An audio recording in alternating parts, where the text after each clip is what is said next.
Hello everyone. Welcome to Postcard Buddhism, the best channel for sharing knowledge about Buddhism. Today, we will talk about the topic, the foundational teachings and unique practices of Zen Buddhism. Let's dive into the principles that guide Zen practitioners on their path to enlightenment and explore how these ancient wisdoms can be applied in our modern lives. Zen Buddhism, Patriarchal Zen, the supreme vehicle Zen. Since ancient times, Chinese Buddhism has classified those who practice dedicated meditation as Zen practitioners, encompassing both the Tiantai and Sanlin schools, not necessarily limited to the Dhammo, Bodhidharma school. However, from the Tang dynasty onwards, the Dhammo school became more prominent, and the term Zen shifted to specifically denote the Dhammo school.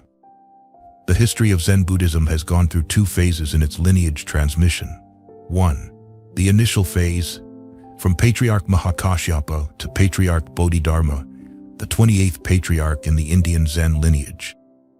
It is challenging to determine the origins of Indian Zen history because Indian Buddhist history does not mention the transmission lineage of the 28 Zen patriarchs. Notably, there is no special mention of Patriarch Bodhidharma in Indian Buddhism. Another reason is that the Dharma transmission verses from Buddha Shakyamuni to the 28th patriarch cannot be found in their original Pali or Sanskrit texts for comparison. Additionally, the literary style of these verses follows the Chinese Zen tradition and likely emerged after the 6th patriarch Huineng, with many scholars attributing them to Shen Hui, a disciple of the 6th patriarch. Some of the oldest Chinese Zen history records, such as the recorded sayings, collections of Dharma talks by Zen masters noted by their disciples, or transmission records, were compiled during the Tang dynasty, about 1200 years after Buddha's parinirvana.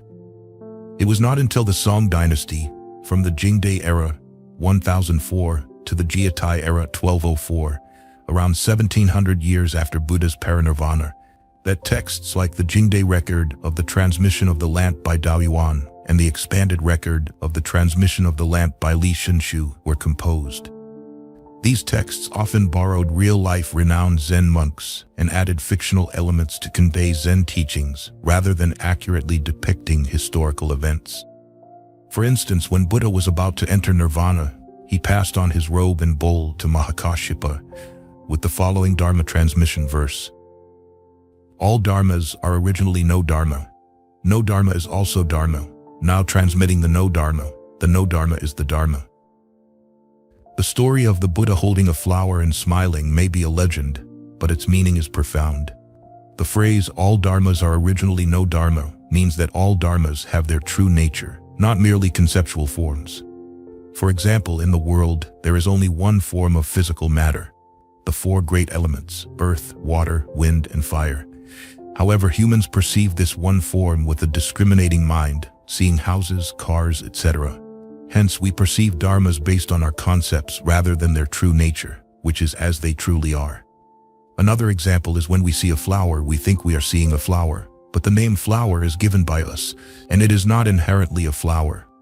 The true essence of the flower is a combination of earth, water, wind, and fire through countless conditions coming together to form a shape, and we name this shape a flower.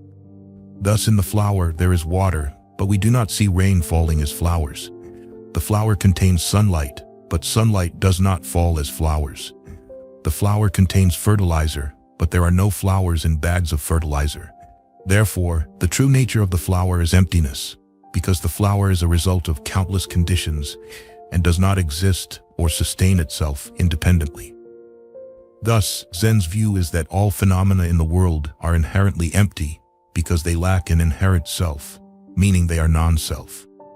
The non-self of Mahayana Buddhism in general, and Zen in particular, is the intuitive knowing, while the non-self of the four foundations of mindfulness meditation is the direct, clear knowing from the experience of the whole body and mind in true mindfulness and awareness.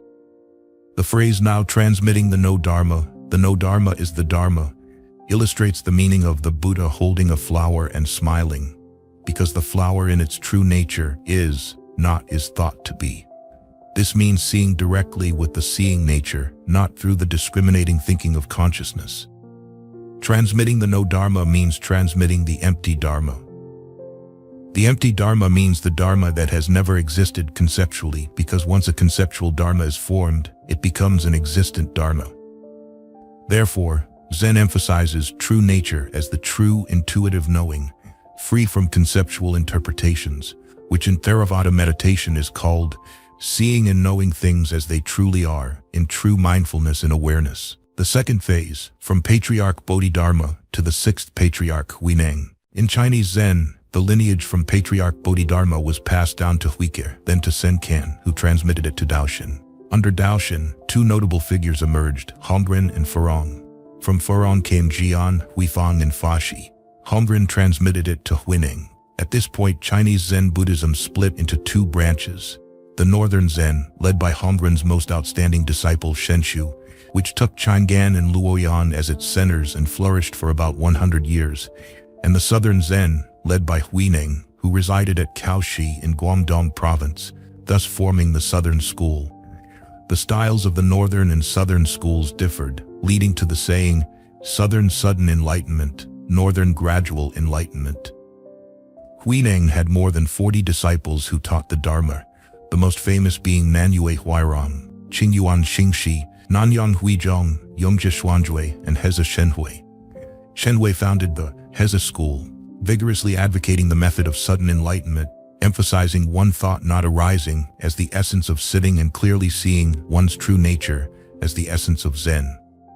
Huairong, who received the mind seal from the sixth patriarch, presided over Prajna Monastery and had 9 Dharma-preaching disciples, the foremost being Mazu Dawi. From there emerged 5 other branches: Qishan Lingyo, founder of the Guiyang school; Huangbo Xiun, founder of the Linji school; Faiyan Wenyi, founder of the Faiyan school; Yunmen Wenyan, founder of the Yunmen school; and Lianji, founder of the Caodong school. Although the patriarchal Zen has many schools and different meditation practices, they all share the common goal of seeing one's nature. While Zen Buddhism recognizes 33 patriarchs, Bodhidharma is especially revered for giving Zen its distinctive characteristics. However, it was the sixth patriarch Huineng who brought Zen to its zenith, and the system of sudden enlightenment was later transmitted to neighboring countries such as Korea, Japan, and Vietnam. As Zen began to flourish in China, it became known as Patriarchal Zen, meaning the Zen lineage originating from the patriarchs. Consequently, the Chinese also called it the Supreme Vehicle Zen, the highest Zen in the world. The formation of Mahayana Buddhism went through many stages, absorbing different philosophical currents from various patriarchs. For example, in the early Mahayana period, there was the concept of all phenomena are essentially empty, leading to the formation of the Madhyamaka, Prajnaparamita, school by Nagarjuna and his disciple Aryadeva. When the doctrine of the middle way emerged, the concept of two truths became a standard in many different Mahayana theories. Before adopting Nagarjuna's Madhyamaka philosophy, the Chinese did not understand the differences between the Theravada and Mahayana traditions. Nagarjuna introduced Madhyamaka into Mahayana Buddhism, creating a clear distinction between the two doctrines, likely causing a rift within the Chinese Buddhist community. Mahayana scriptures unhesitatingly criticized Theravada teachings, even using terms like withered seeds to refer to arahants who did not aspire to Mahayana. Nagarjuna's thought developed the Prajnaparamita wisdom to realize the true emptiness, which transcends language and literature, apprehended only through one's true mind. Nagarjuna asserted that although truth has 2 levels, conventional and ultimate, only the ultimate reality is the highest truth. This is the realm of the unborn, undying, unchanging, eternally being, as it always is, where there is no distinction between birth and death, or between samsara and nirvana. In the Madhyamaka Karika, Nagarjuna's truth of emptiness is widely applied through the dialectic of 8 negations: neither arising nor ceasing, neither permanent nor impermanent, neither identical nor different, neither coming nor going. Consequently, Mahayana practitioners mistakenly believe that the conventional truth, Theravada teachings, that Buddha taught to sentient beings is incomplete, because Theravada practitioners have not realized the transcendent wisdom of Prajnaparamita, despite Nagarjuna emerging nearly 800 years after Buddha. Fundamentally, the Prajnaparamita doctrine focuses on the 2 truths, conventional and ultimate. To recall, Emperor Liang Wu of the Liang dynasty, who wore monastic robes, taught the light-emitting Prajnaparamita Sutra, built temples, and ordained monks, was revered as a ruler with a Buddhist heart. The emperor, along with Master Lu Yu, discussed the ultimate and conventional truths. The conventional truth elucidates the not empty, things not being non-existent, while the ultimate truth elucidates the not existent, things not being existent. Ultimately, the conventional and ultimate truths are not two, meaning the supreme meaning of the noble truth. According to the emperor, this is the most profound and mysterious aspect of the teachings. However, due to delusion, the true arises. So true and deluded are two interdependent and inseparable categories, but the true nature is eternally unchanging, known but inexpressible. Thus, when Patriarch Bodhidharma met Emperor Liang Wu, the emperor self-satisfiedly asked the patriarch, "What is the supreme noble truth?" The patriarch replied, "Empty and clear, without sates," meaning absolutely empty and clear, without any saintly essence. How can truth be explained? And the emperor questioned it. The patriarch's curt reply left the emperor feeling as if he had been splashed with a cold bucket of water, and the patriarch silently crossed the river to Wei, going straight to Mount Shaoxi without a word. In the Middle Period, Mahayana Buddhism introduced the Tathagatagarbha, embryonic Buddha doctrine, followed by the Yogacara, consciousness-only school founded by Asanga and his brother Vasubandhu. This school used the idealistic perspective to explain the abstract, metaphysical, spiritual world. Therefore, when Mahayana thought entered China, the Chinese accepted all these streams as Buddha's teachings without investigating their origins. As they delved deeper into the philosophy, literature, and scriptures, they became more confused, unable to distinguish the path, the truth, the means, or the goal, often mistaking the means for the end, clinging tightly to the scriptures. At the point of utter confusion, Bodhidharma appeared as a savior with his four-line verse. A special transmission outside the scriptures, not relying on words or letters, directly pointing to the human mind, seeing one's nature to become a Buddha. Thus, Zen began to gain fame with the method of sudden enlightenment. One could say that Chinese Buddhism transitioned from rigidly adhering to scriptures and elaborate chanting, clinging to existence, to an extreme of not needing scriptures, clinging to non-existence. Buddha once preached tirelessly for 45 years to guide sentient beings, yet Zen Buddhism discarded the scriptures.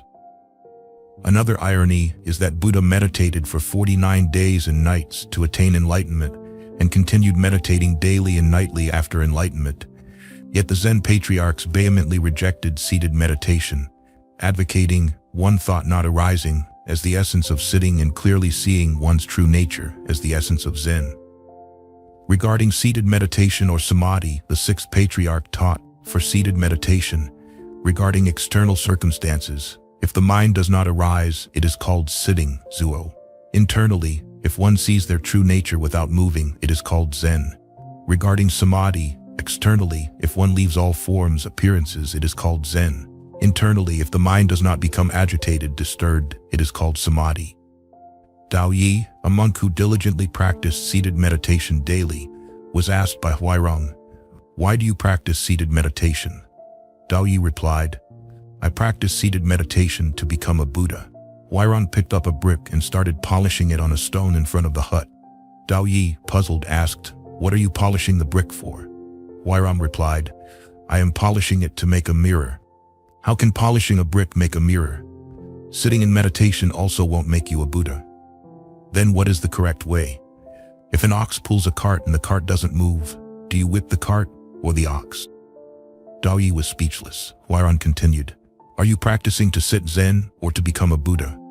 If you practice to sit Zen, Zen is not about sitting or lying down. If you practice to become a Buddha, the Buddha has no form, no abode, no grasping, no rejection.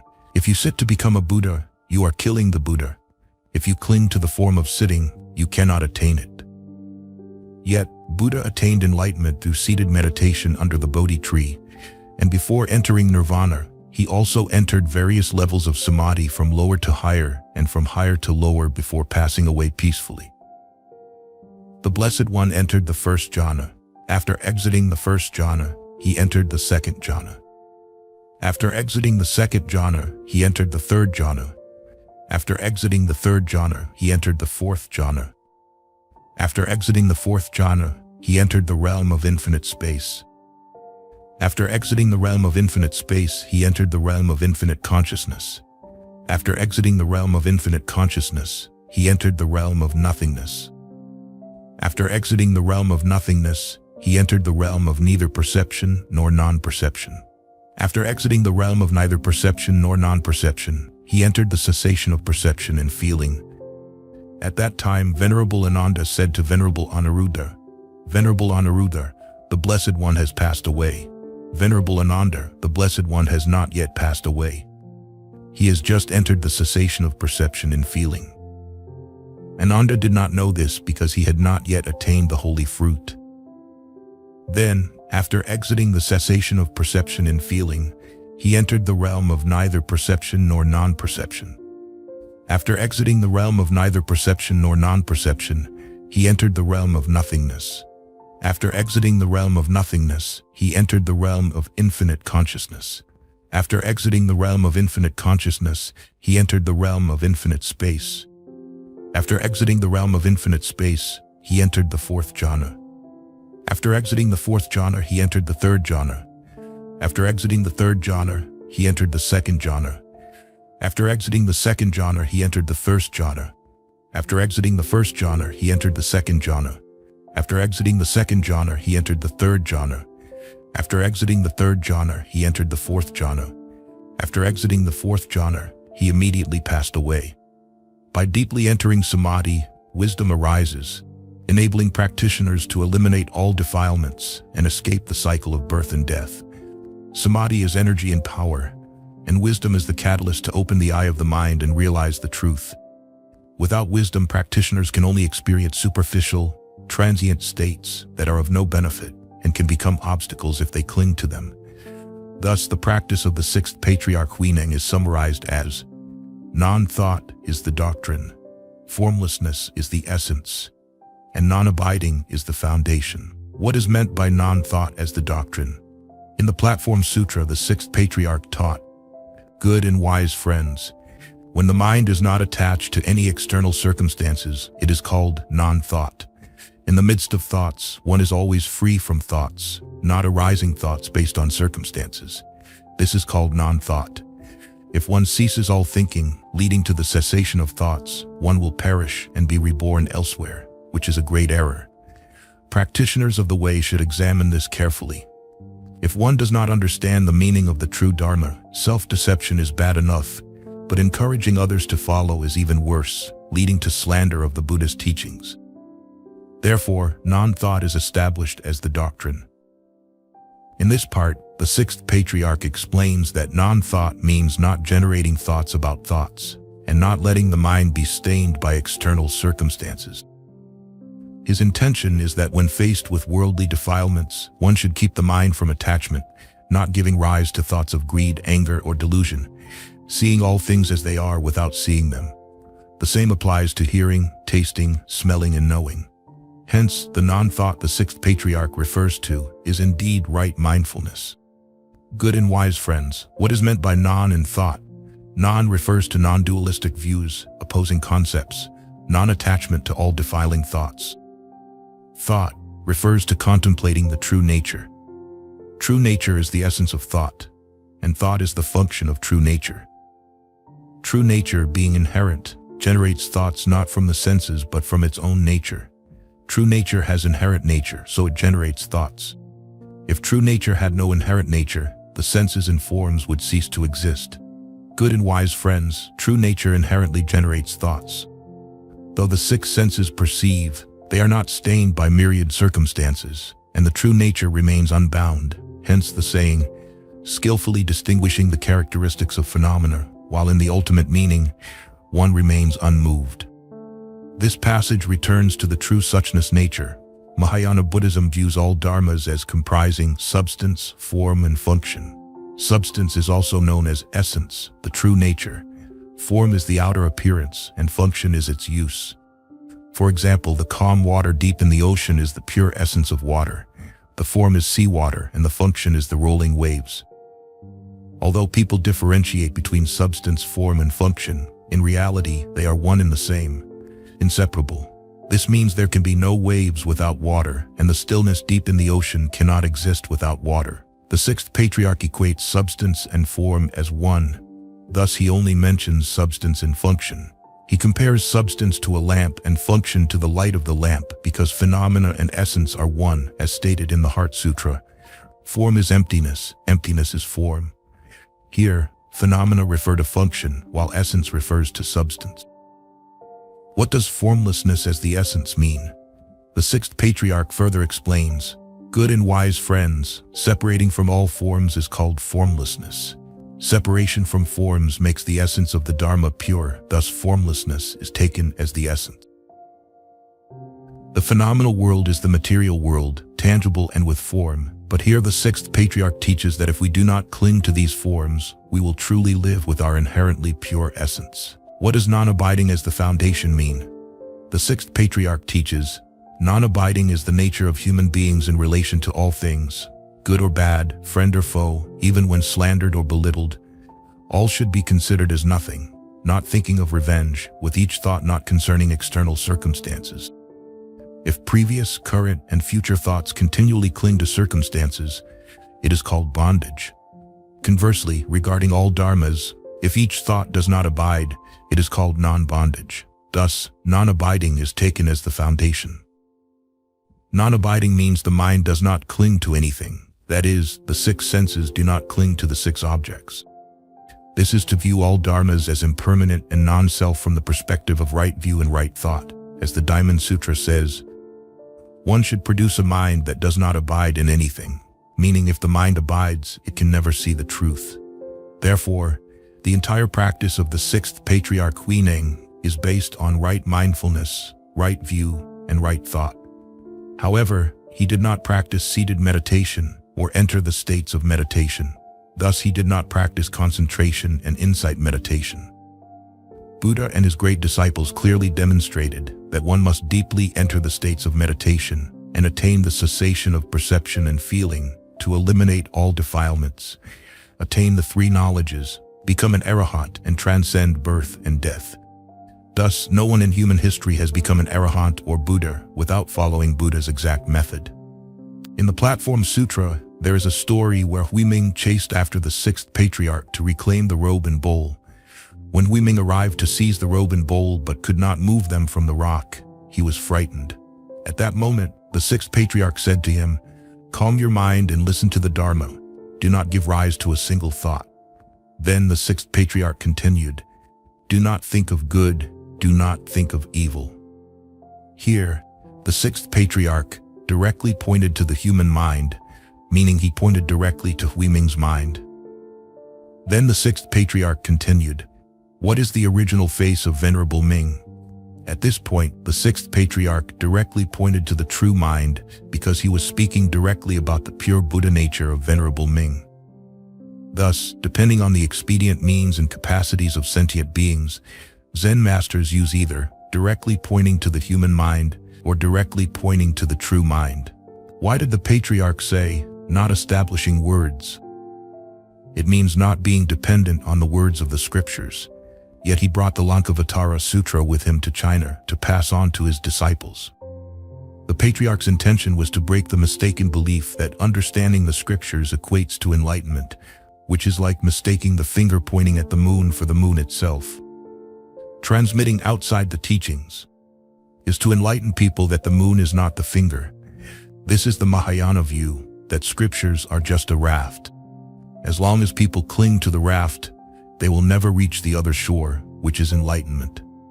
Thus, the patriarch said not to cling to the scriptures, but to look directly into one's mind to see one's true nature and attain enlightenment.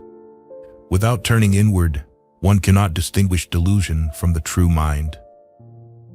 This is illustrated at the beginning of the Sarangama Sutra, when Buddha asked Ananda 7 times about the location of the mind, indicating that the mind is delusion, while the true nature is the inherently pure essence within each person. The true nature is explained in the latter part of the Sarangama Sutra, where Buddha clarifies the true nature, the Tathagata Garbha essence. Realizing and living with this true nature, sentient beings will see their nature and become Buddha. However, seeing the nature is the seed of Buddha, but to reach the fruit of Buddha, practitioners must diligently practice right mindfulness to eliminate delusions and practice right concentration until fully living with the ever-bright true nature, thus achieving enlightenment. In Buddhism, only enlightenment can free one from the cycle of birth and death, while the sudden enlightenment of Zen masters is merely right view, the first part of the Noble Eightfold Path. Why did Bodhidharma say outside the teachings? Buddhism has two methods, within the teachings and outside the teachings. Using language to transmit the teachings within the framework of Indian Buddhism is called the method within the teachings. Abandoning language and directly transmitting the Buddha mind to imprint it on another's mind is called the method outside the teachings, known in Zen as transmitting the mind seal. Therefore, Zen is the method outside the teachings.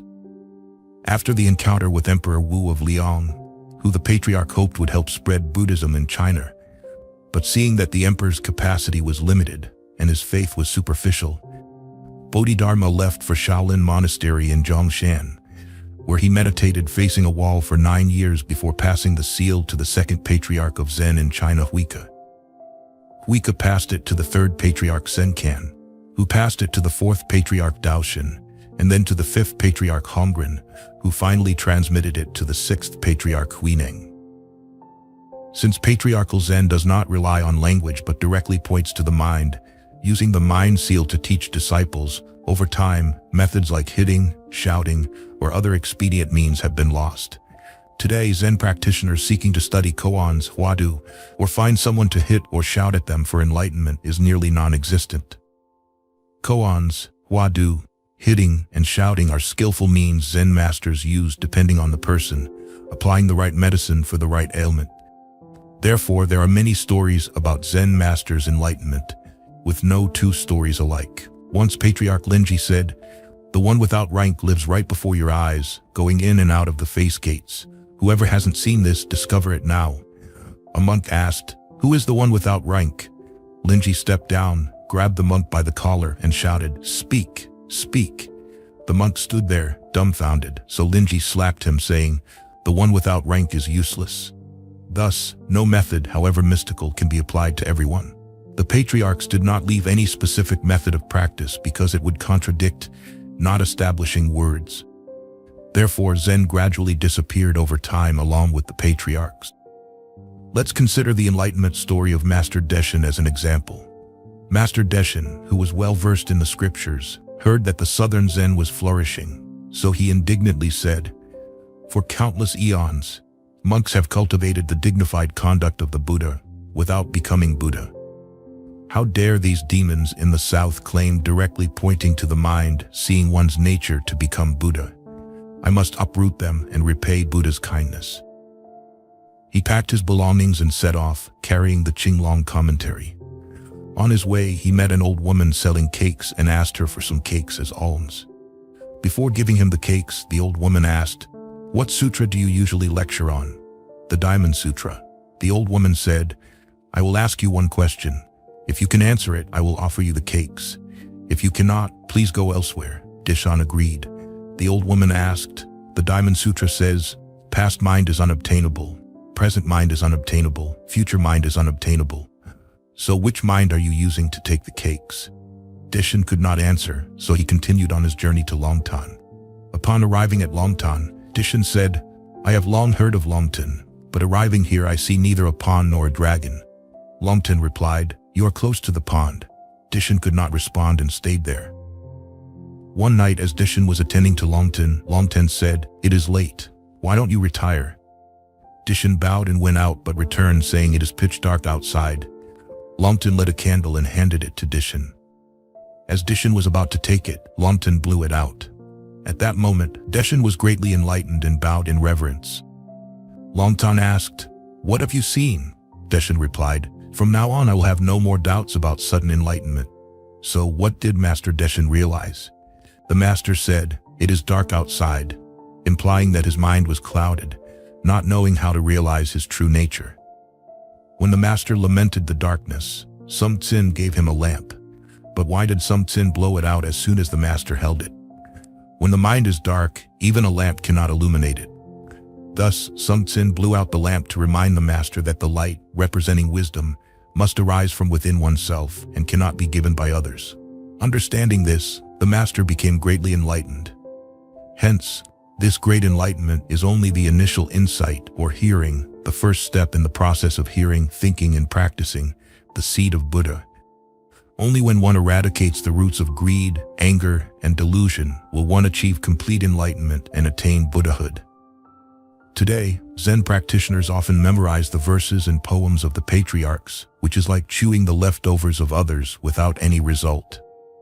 The deeper meaning of the patriarchs is that the medicine depends on the disease, so not everyone can use the same prescription. This also shows that following the wrong path of patriarchal Zen, which is not establishing words and directly pointing to the human mind, is not effective. A monk asked Xuanxia, when the ancient masters taught the Dharma without words using the stick or the whisk, were they showing the ultimate truth of Zen? Xuanxia replied, no. The monk asked again, then what were they showing? Xuanxia lifted the whisk. The monk asked, what is the ultimate truth of Zen? Xuanxia replied, wait until you have awakened. Therefore nowadays, patriarchal Zen has nearly disappeared, even though some Zen masters try to revive and spread it. Expecting to attain sudden enlightenment without shouting or hitting is an illusion. Why? Because Zen must be practiced. One must personally experience and thoroughly understand the workings of the mind to hope to see one's true nature. But why shouting and hitting? According to Mahayana Buddhism, the true mind and true nature are absolute truths, indescribable and inconceivable. So practitioners must turn inward to recognize, directly point to, that true nature. Prime Minister Wu Dich asked Master Dao Tong, what is Buddha? The master asked back, great sir. Yes, replied the Prime Minister, somewhat innocently. Then the master said, what else are you looking for? Even the question of what Buddha is cannot be explained because if explained according to Theravada Buddhism, Buddha is the liberated and enlightened one. But here, Mahayana Buddhism is entangled in the absolute nature, so it cannot be described. The reason is that Buddha now is not the historical Shakyamuni Buddha but the true nature, formless and shapeless, the fundamental non-existence as the sixth patriarch said. So how can it be described? Today, there are Zen masters, but no one is enlightened. Thus, looking for an enlightened person to shout or hit for sudden enlightenment is like searching for a needle in a haystack. A monk asked Huayan, how does an enlightened person return to the deluded world?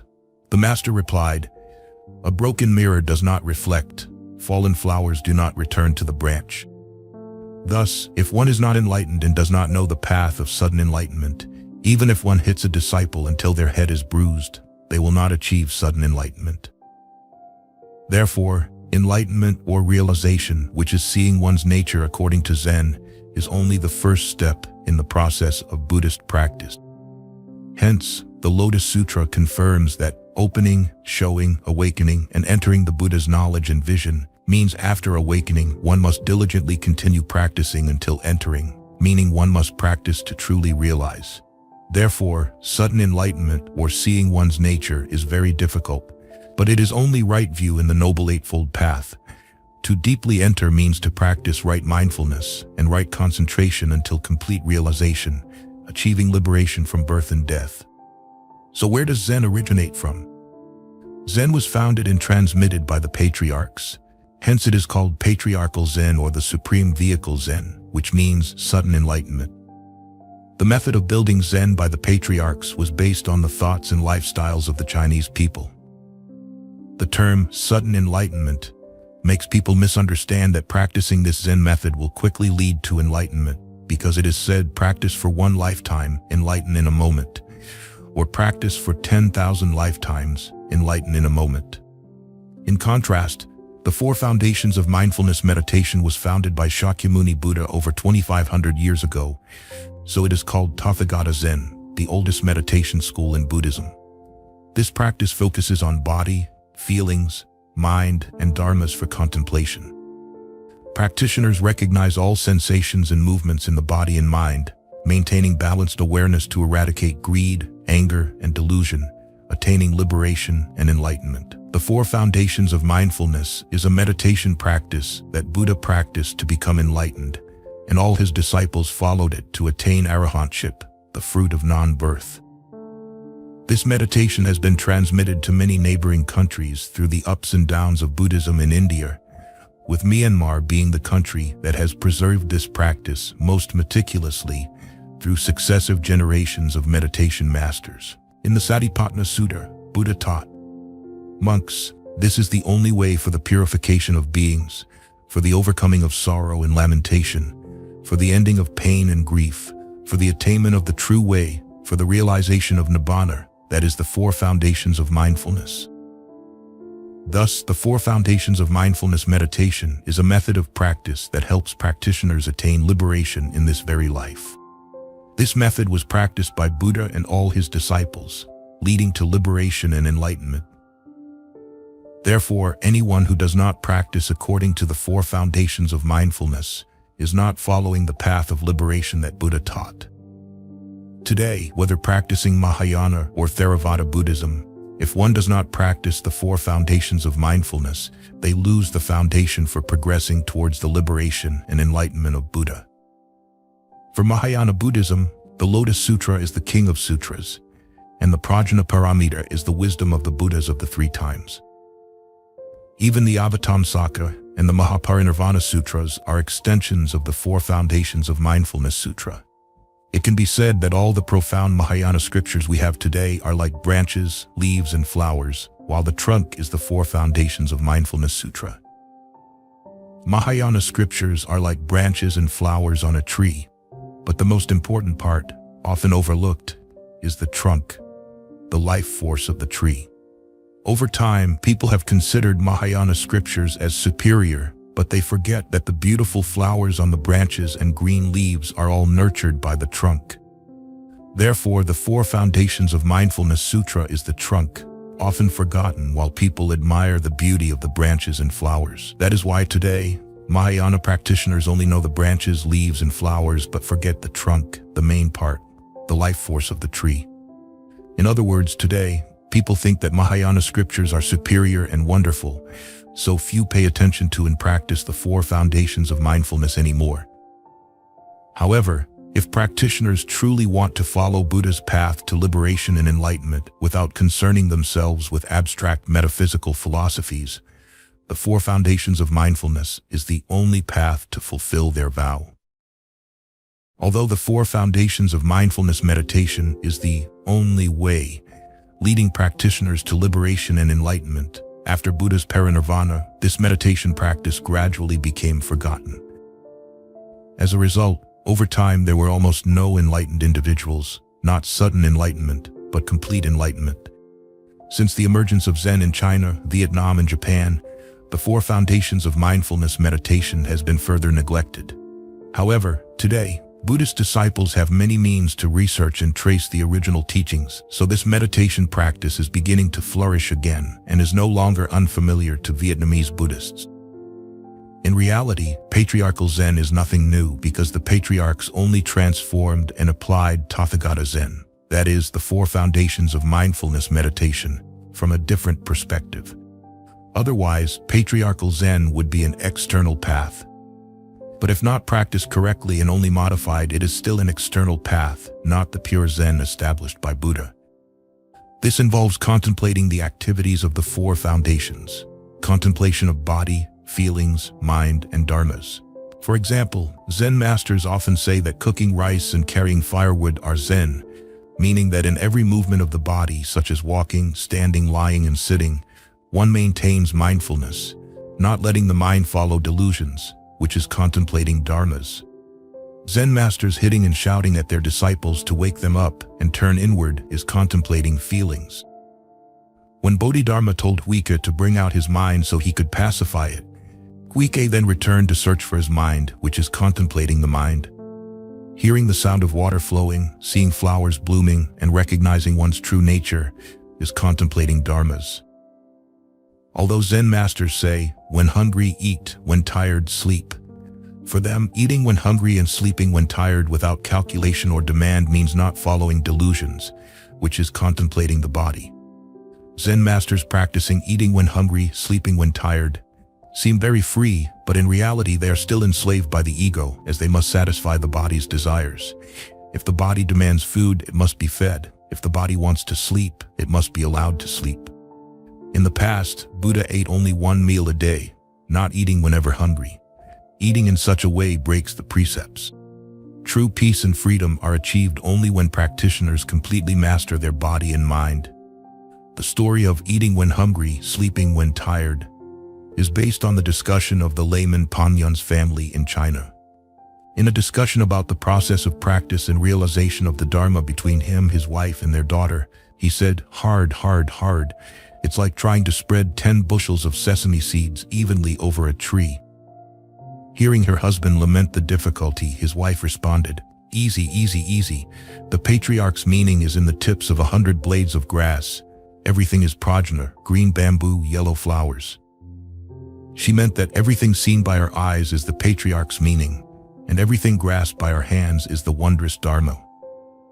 Their daughter Lingzhao then exclaimed, "It is neither hard nor easy.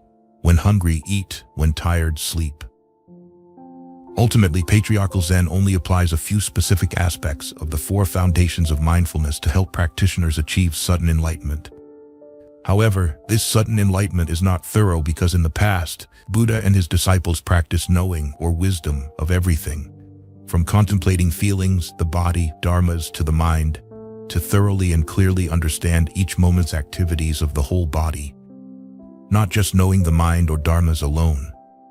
Unlike patriarchal Zen, which is not established on words but points directly to the human mind, the method of patriarchal Zen is highly secretive, resulting in very few achieving sudden enlightenment. In contrast, Tathagata Zen, or the 4 foundations of mindfulness meditation, is explained by Buddha in a detailed, clear, step-by-step manner, akin to a map or a GPS device, so anyone can practice it.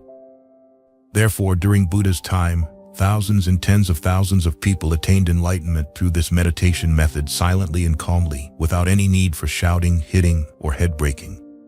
Unlike patriarchal Zen, which at best achieves seeing one's nature, a preliminary stage akin to the seat of Buddha, Tathagata Zen leads practitioners directly to liberation and enlightenment in this very life if practiced correctly. Saying "in this very life" is a general statement, but the 4 Foundations of Mindfulness Sutra confirms that if a practitioner earnestly contemplates the body, feelings, dharmas, and the mind to see them as they truly are, they can attain enlightenment in an instant. Therefore, in the past, Buddha taught meditation based on the 4 foundations of mindfulness, by relaxing all physical and mental states, not by concentration. When the body and mind are light and open, only then can the practitioner enter meditation and concentration. If the practitioner is still attached, even practicing meditation, they will never attain concentration.